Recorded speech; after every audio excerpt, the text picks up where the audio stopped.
Welcome to the Buy Box Bandits podcast.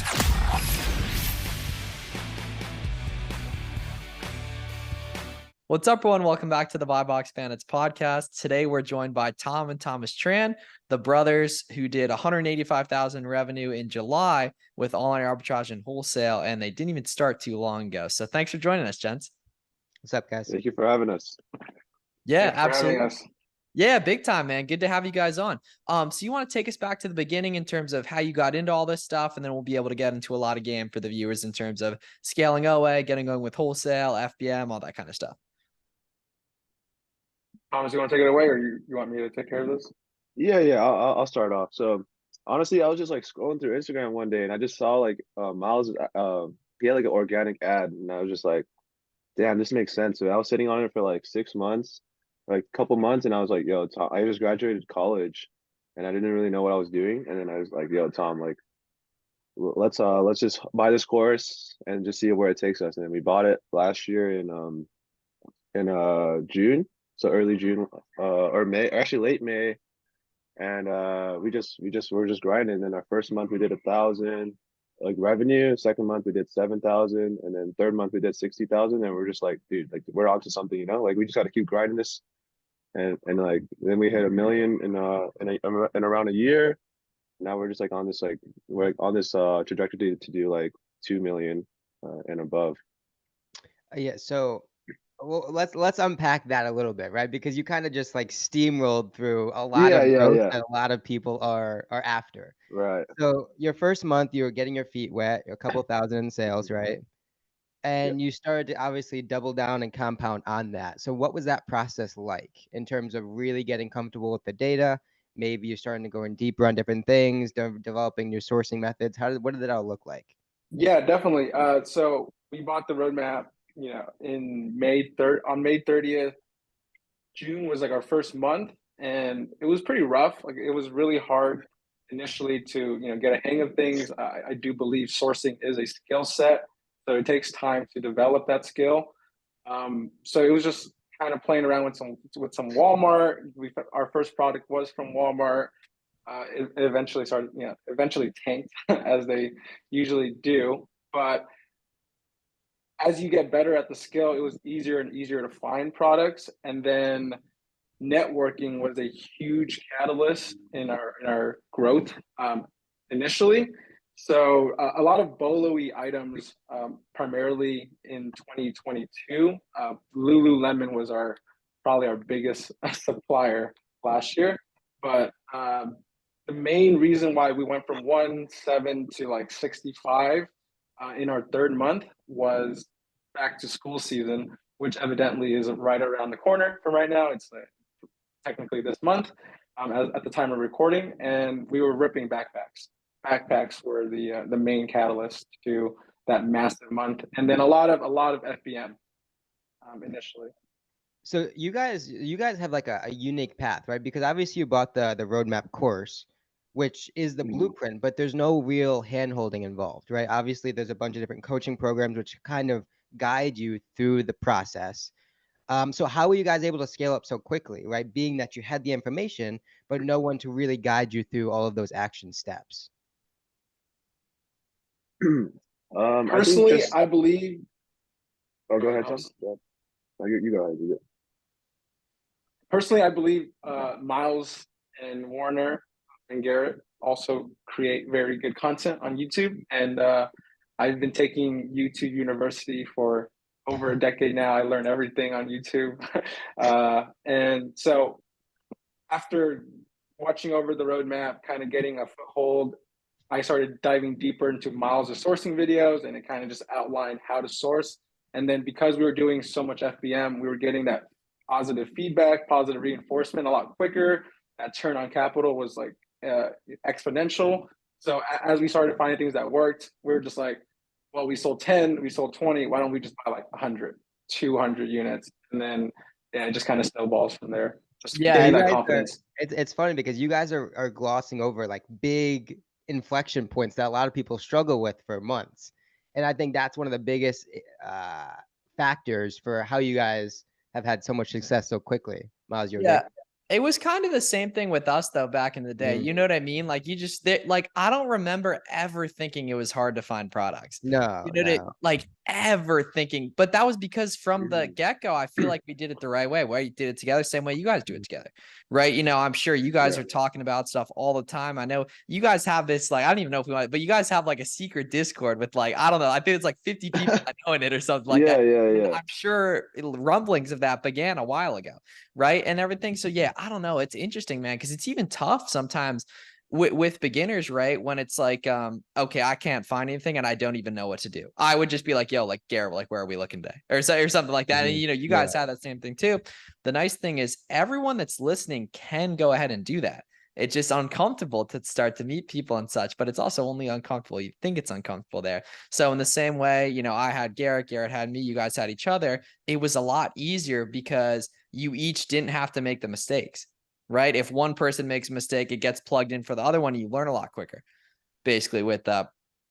So let's keep going with that trajectory, right? So 60K rev, probably right around 10K profit in August. Keep going and talk us through how that revenue ascended. So it went from like 60, I think the next month was like 80, and then the month after that was 155. And then December wasn't as good as we hoped for. I think it was 70. And then January was a much slower month. So sometimes growth isn't linear. Sometimes there's like a setback. And the main setback for us was we took Miles's advice and did a ton of FBM. So I think 90% FBM in 2022, like throughout the whole year. So from starting in June pretty much, and then running FBM all the way through December. My brother was getting beat. Like he was making hundreds of packages a day, going to the post office. Put into work, bro. Put into work. He was mainly doing the work. I was the capital in the operation. He was doing a lot of the labor, but we found that FBM was really brutal because, you know, it's super taxing. It's a grind. So in January we introduced the prep center and then started doing like, we're trying to, you know, go towards 100% FBA or like as close to it as possible. So in January it was like 30K, February it was like 60K, and then March we were back in the groove, and then we did 155, and then it's been like right around like 100K months since March. So are you going to do any FBM in August this year? Probably not. It's the same way. Probably not. I mean, there's something will come. Yeah, you'll want to squeeze it. You know, even a couple hundred. Yeah. But the nice thing is you have the choice now, right? You know, you have the choice to go ahead and do that. You know, you can turn that on whenever you want. Right? It's the same thing. We were talking about this last night on stream. Like a lot of the people telling newer sellers not to do FBM or not to sell shoes or whatever due to returns and stuff, they have the choice. They have a lot of opportunity. They can FBA stuff. They have the pockets. They have the skill where they can find stable products. When you're a beginner, you don't have that, and you have to claw your way. In my opinion, the FBM stuff, it gets you feedback so much quicker and stuff. If you're listening to this, move your handling time to 0 day. If you can. Were you guys 0 day handling gang last year? I think it was one day. All right, no one talked about 0 day handling time. Dude, well, that's because back in the day when we were doing it, you didn't have to. These days, to be competitive, you typically want to, and in general, like it just gets your account rolling. You forget how much we drive these initiatives, right? This stuff we talk about then kind of penetrates and kind of spider webs out, right? That's hilarious how you can do 0 day handling time with an 11 p.m. cutoff, and it just makes no sense because you can't ship the post office. I didn't even know you could do 0 day. I didn't even know that was an option. And you can choose your cutoff time, right? So if you're listening to this and you're struggling to get the buy box with the FBM stuff, even if it's just for like 72 hours, consider going in. What you do is you go on the top right, you hit the gear menu. Then on the left of your screen, you hit general shipping settings, and then you can scroll down and see your handling time. It's typically set default to 1 day.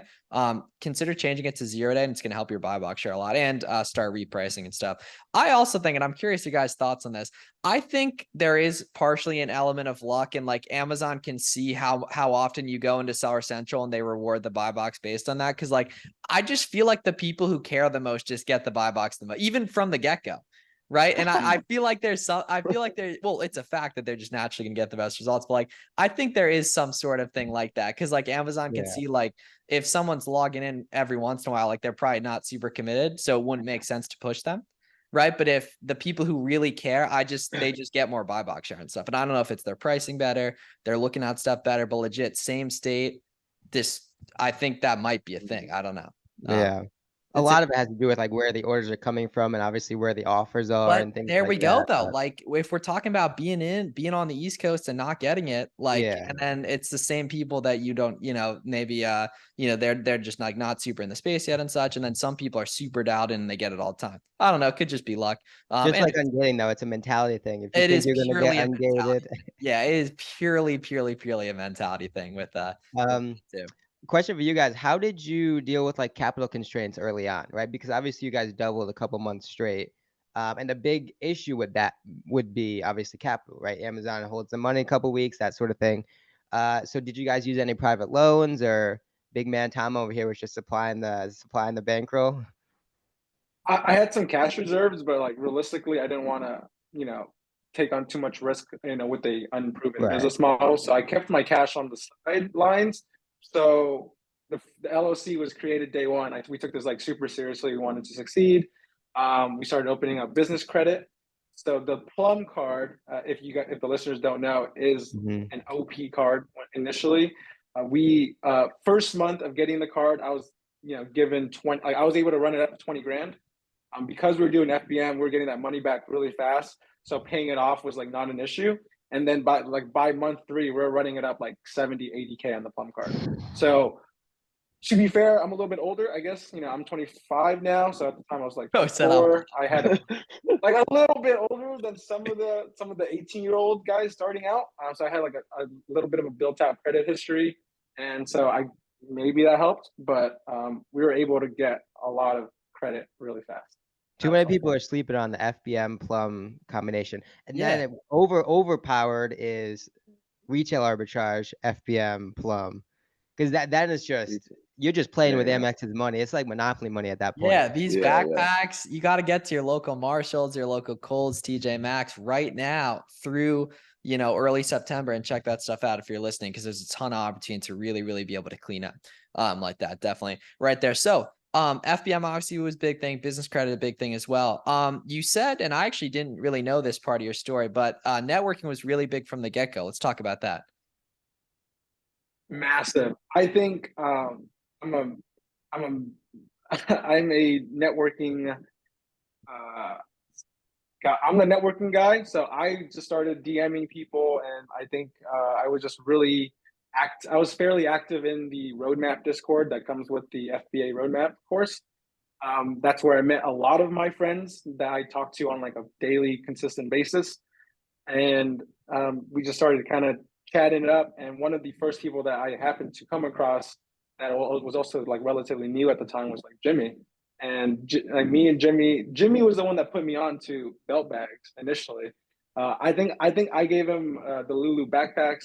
He gave me the Lulu belt bags, and then like that's There how. we go. And wealth was printed for the boys. We have so many funny stories about those backpacks. Yeah, we bro. stayed up for like 4 hours one night buying those, and then they all got canceled. Yeah, in like late November, I think. But then it's like, what are you gonna do? Just guarantee you don't make money? Of course you sit. Your parents raised you better than not to squeeze the wealth. Yeah.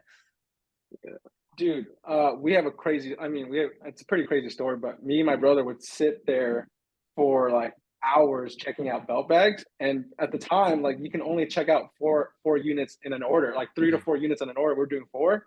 So we would sit there for hours checking out. And then I think one day we're like, okay, we'll just try to get to like 200 orders. We were 200 orders deep. This was like probably like 3-4 hours, like, deep into the work session. We wake up the next day, all canceled. And I was like, that's horrible. So I think that's but for sure. Yeah, having the work ethic to do that though, it pays off in so many other ways. Like, you get to see like Hormozy always says the work works on you more than you work on it. And that's like so true. It's like, that's why I think people who start out selling books have such a high conversion rate to success with OA, right? I feel like people who start with OA, like of the people who start with books who transition to OA, there's a way higher hit rate than people who start with OA and try to stick with OA in terms of like purely on a percentage basis. Obviously, success rate's low either way, but because like you start to learn, and like those are the traits that translate to business success, sitting there, focusing, right, talking to other people and such and everything. Because like you could build a good Amazon seller pretty well. Like if I could design like the ideal archetype for an Amazon seller, it'd be like, okay, you document on Twitter every day. You're active in Discord. You're putting in 2 hours a day. You're okay with FBA, right? And you just design what you could see. Like, we have 120 episodes here, and like pretty much everyone says, every single person that comes on is like, yeah, I have a couple friends that I work on this with, right? I put in a lot of work. It was way more work up front than I was able to build leverage. I didn't delegate from the get-go. I go hard during Q4, right? I do whatever it takes. It's like you can design and you can reverse engineer the success with the stuff if you're listening to this. And the nice thing is, it's all just sitting here waiting for you to squeeze it, basically. On that, what are some of the mistakes you think you guys made? I think some mistakes, definitely watch out for IPs. So previously when we were beginning, I mean, I was researching, and I saw that it was previous IP within the last year, but I was like, you know what, let's just go ahead and still buy and try to squeeze some profit, but don't do that. If there is some IP issues, do not sell that product. And we got a really nasty IP complaint that almost deactivated our account. So I think that was one of our biggest mistakes that we did. What brand was that? It was called Mind Lab Pro. I think they've hit a lot of people in this space, but there's this guy in New York, dude, and he was like the brand ambassador, and he was hitting people with counterfeit with test buys, and he was making people pay like $500 just to for a case fee. What a loser. And he was destroying everyone, and he made us pay. He made us pay him $500, dude. But I mean, you And guys then he has to wake up every day and be himself, though. So you guys won. Yeah. Yeah. But yeah, if anything shows IP within like the last year or 2 years, I would just avoid at all costs. Yeah, I mean, and your account health is just so much more valuable than the $2,000, a couple $100 that you'll make from the product. Exactly. Yeah. So if you're like how to avoid IPs, right? Look at the Cupid chart and see if there's any like really steep drops in sellers. Like for anyone listening, right? If it goes from like 70 down to 0 in like 36 hours, like it's probably an IP complaint. Definitely something you want to avoid in that case right there. And then I think it's really important to give some context to the audience. I think a lot of people think we buy from way more websites than we do. Right. I think they think it has to be like really, really complicated, right? And stuff. So you guys said, Lululemon was a big thing. How many other websites are heavy hitters, right? Obviously don't get into specifics, but much more in terms of like just quantity of stuff. I'd say there's probably around like, I don't know, maybe 15 2 or 3 websites I've done 80% of my work on probably the past 2 years. It said 2 I would say about the same. I think this year, like most of our business has come from like 2 to 4 websites, but like if we're talking about like 80%, I think maybe like 10. Like the majority of our buys come from the same sites that we know don't cancel, that we know that the ease of purchase, like Gary mentioned a lot, is higher, and I hate wasting through 2 to 3 hours checking out and then getting a bunch of cancels. So just going back to the same sites is the move. And kind of going off that ease of purchase piece, right? You guys mentioned that you're starting to develop a wholesale sector. Walk us through how that initiative started, what your outreach was looking like, what sorts of accounts you're opening, conversion on those accounts. Give us the lowdown on like the beginning of the wholesale part of your business. The beginning. So we were selling some OA stuff that we picked up from a local shop. And we're just like, this sells really fast. So let's just like reach out to the brand themselves. And I actually messed up in the beginning. Instead of like saying like I want to resell your company, I pretended to be like an actual like, it was like I pretended to be a coach. And then she found out that I was selling on Amazon. She cut off business with me, right? So, but for some reason she was really nice, and I asked her, do you have any authorized distributors that would be willing to sell to us? And she actually gave us a list. So I reached out to those companies, and then we started doing business with them. So that's how we first got our feet wet with wholesale. I think for my And that was just like strategies one for particular oh product. yeah, that was just one particular one particular product. Yeah. Yeah, one ASIN can change your life, man. That's all you need. I know Mhm. exactly the ASIN that I can think, especially the It- Flovies, man. That was big, Garrett, because that built our relationship too. You know what I mean? If like your first thought was to FaceTime me in the morning, like for any Garrett woke me up a few times back in the day. Because I remember I used to wake up at 8:20. I wake up at 7 now. I would wake up at 8:20 every day. And like a few times they would restock at like 8:08 or like 7:45 or something. And we just get on there. And remember they didn't take Amex. So I would have oh to be wow. like spending on debit cards and stuff. Yeah, this was early, the It was absolute just a trenches. mass, mass chaos for 20 minutes to It start the was day. lit, and they would sell out quick too. So it was like always good to start the day Yeah, with yeah. some racks. All right. And that's like the really pivotal stuff that kept us going, I'd say for sure. You know what I mean? So it's little easy wins like that, right? You just stack them up, right? You start out, you buy a couple units, then it's 10, then a month later it's 20, then 3 months later it's 50. And now you're making way more money, but you're not working more, right? You're just getting more for the work you put in, right? And Right, that's the right. compounding effect of time going to work, on that stuff. So how does this look different? Let's call it Q1, Q2 of 2024, because obviously it's probably arbitrage heavy the next 6 months, Q4 and everything like that. But what's the future plans? Future plans. I think I've been just chatting up with Warner every now and then, and he's been really giving me. Well, my overarching goal is to kind of replicate to a probably smaller scale of his VA army that he has, and just kind of like step away from the OA side a little bit more. But he's been giving me some really good tips. So I hope to be able to build a VA team that does a lot of the catalog scanning and OA research and just kind of like outsource that completely. So by 2024, we hope to be primarily wholesale. I think that's kind of like the overarching goal, and just kind of just coasting from there. Yeah. Give us. Oh, go ahead. No, you got it. You got it. And give us the breakdown of like how you guys split up duties. Obviously, you guys are probably working the same account, the same business. What's the Mhm. day to day in terms of internal ops? Cool. I mean, so I think I'm the main ops guy in the operation. My brother's a workhorse, so I definitely can't do this without him. He's a dog.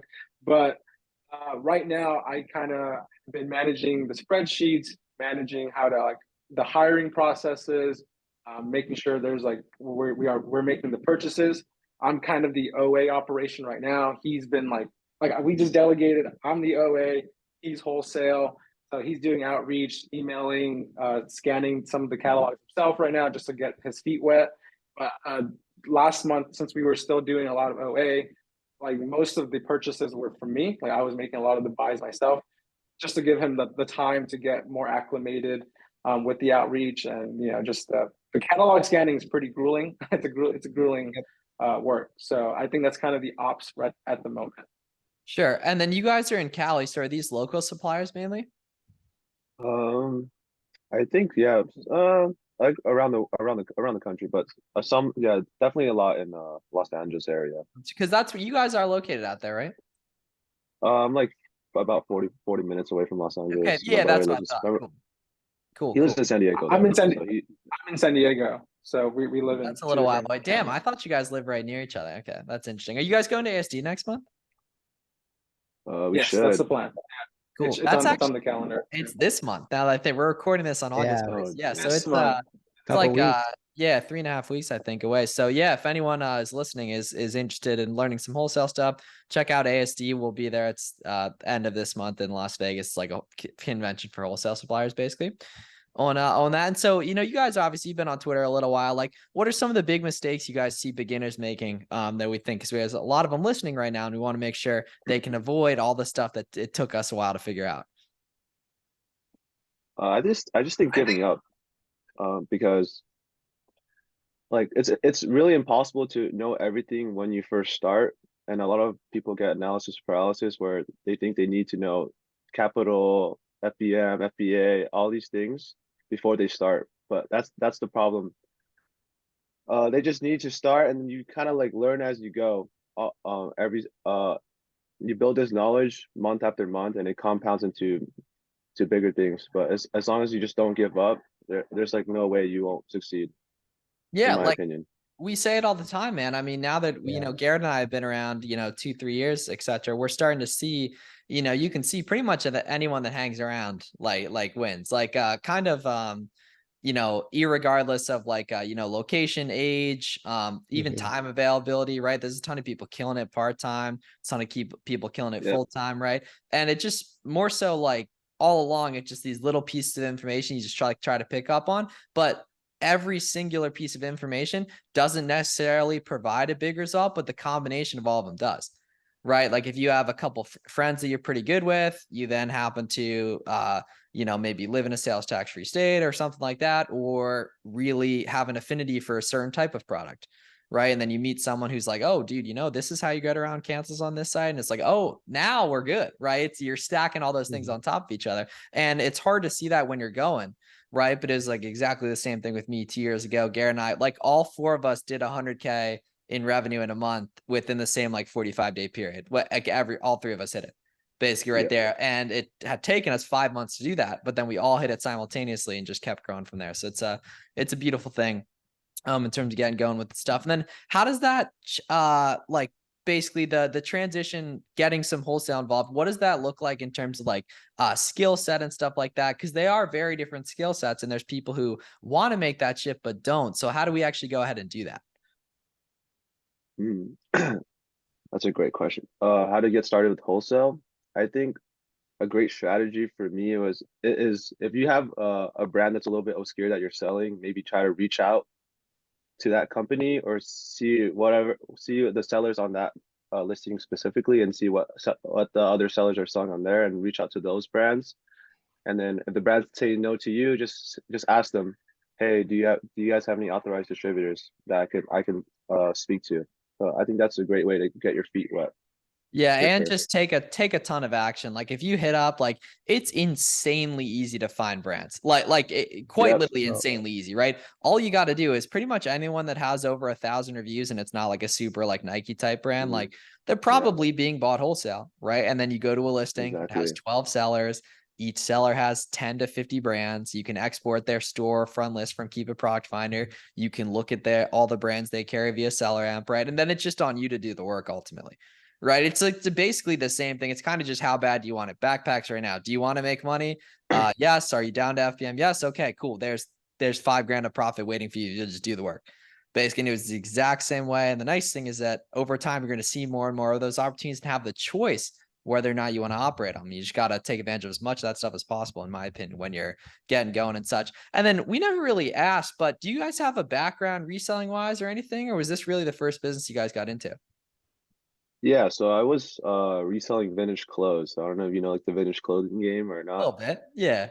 Yeah, so you just go to the bins and just try to find like tees from the 80s, 90s, 2000, just resell them. So I was reselling on eBay and on Depop for a bit, That's for like 2 years in trendy. college. What was Yeah, the second one? Yeah, that is trench work. Yeah, I enjoyed it though. Like yeah. I would say now it's more of a hobby now, but I did that was my like college hustle. And then I was like, like selling online is feasible, so let's just try to do a bigger business basically. What was Yeah. that? What was that second site you mentioned?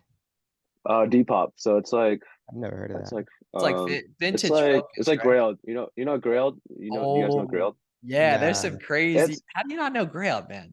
So that's how you know what? Garrett didn't resell prior to Amazon. There we go. Amazon Yeah. brought me into the game. There we Amazon go. brought me Yeah. in. That's a Yeah. So it's like yeah. basically Grailed, but more for like Yeah. Gen Z and stuff like that. Yeah, Grailed's like a lot of like streetwear and stuff like that and everything. So the Yeah. nice part is like that was your gateway drug the same way shoe reselling was my gateway drug completely. And nicely, a lot of people have that trait where they just like selling stuff. I'm incredibly Yeah. blessed to have that, right? And it's like nicely translated this stuff. Yeah. Basically, you guys doing all your own sourcing or any VAs?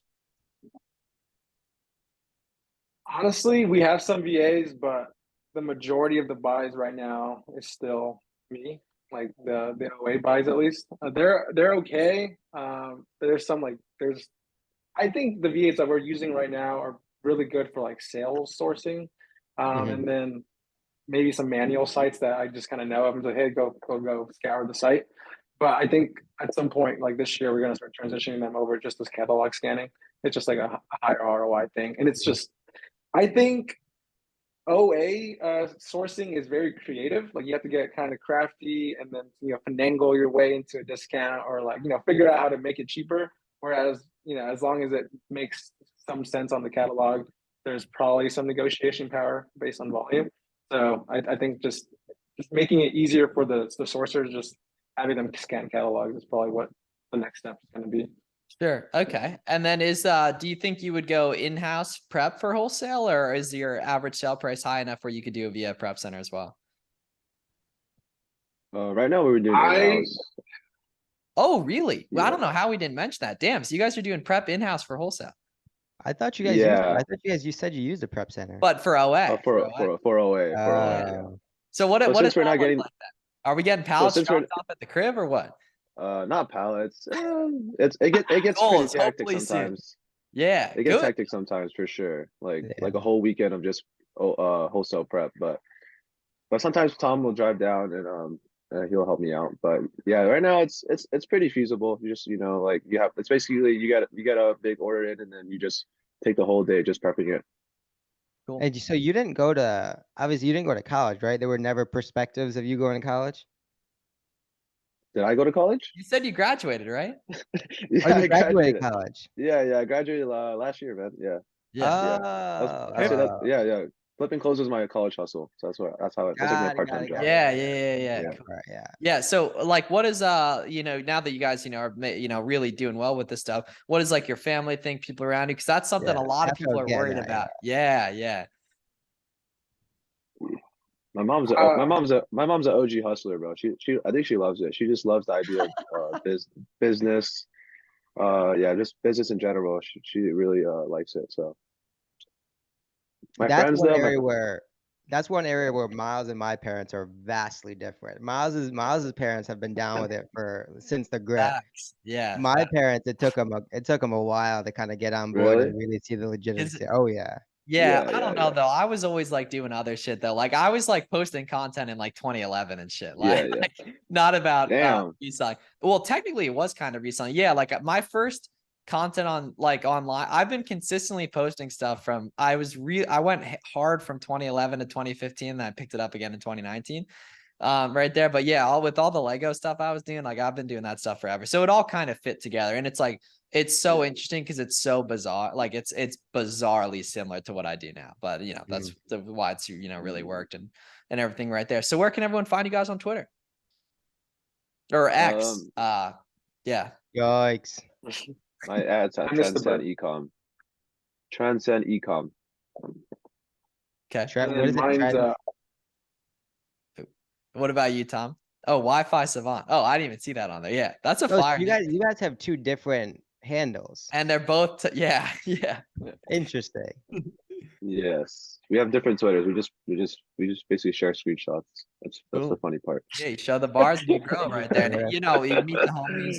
People get your story, toss a reply here and there and everything. So that's we had a little clips when we did the YouTube video together too. But thanks, gents. Everyone go follow these guys right here. Maybe somehow you can get an invite to the exclusive Discord, which somehow I like joined a call. I can't remember how. I think it was in like Jimmy. February or something. Yeah, I was like joined a call. They were like 7 of like my favorite people from like Amazon Twitter. Like I don't really get the yeah, it was. I think you're in the same hotel with Jimmy, and Jimmy just hopped on and you were just talking. That's right. Okay, because I was thinking I didn't think I was in the court. Okay. Yeah, we'll give you an invite, Miles. I think you're well deserving. Cool. All right, sounds good, man. Well, I appreciate you guys coming on. It's a lot of fun. Excited to see growth into the future and everything. And thanks everyone for listening as well. See you guys. Everyone. Cool.